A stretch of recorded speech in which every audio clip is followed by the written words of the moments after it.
السلام عليكم ورحمة الله وبركاته. ازيكم عاملين ايه؟ يا رب تكونوا بخير. معكم فيديو جديد النهاردة على قناة يوميات هوبة. ما تنسونيش في اللايك والاشتراك في القناة عشان يوصلكوا كل جديد. زي ما انتوا شايفين معانا النهاردة هنعمل الكلاوي بالطريقة الاسكندراني.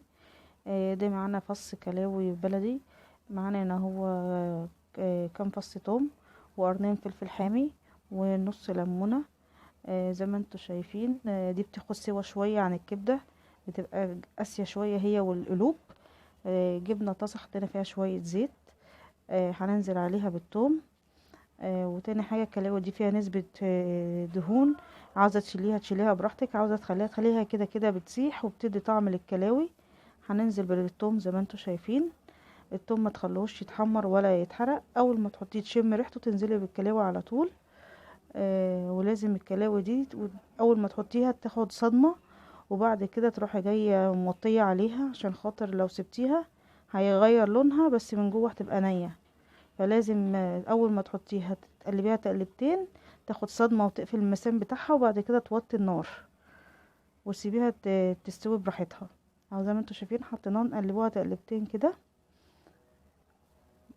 نقلبوها تقلبتين بعد كده نوطي النار عليها. وبعد ما توطي النار تكوني تسيبيها براحتها تستوي. زي ما انتوا شايفين بعد ما دخلت في السوا شوية نزلت المية بتاعتها، سيبيها تشربها. حطينا الفلفل الحامي، وبعد كده تعلي النار عشان تشرب الصوص بتاعها دوه. وبعد كده تروحي جايه حاطالها شعرة ملح وشعرة فلفل اسمر وشعرة كمون، وتقلبيها لغاية تاخد سواها بتاعها زي ما انتوا شايفين. وحمرنا معاها شوية بطاطس وطلعنا مخلل. ولو الفيديو عجبكم ما تنسونيش في اللايك والاشتراك في القناة عشان يوصلكوا كل جديد. والسلام عليكم ورحمة الله وبركاته.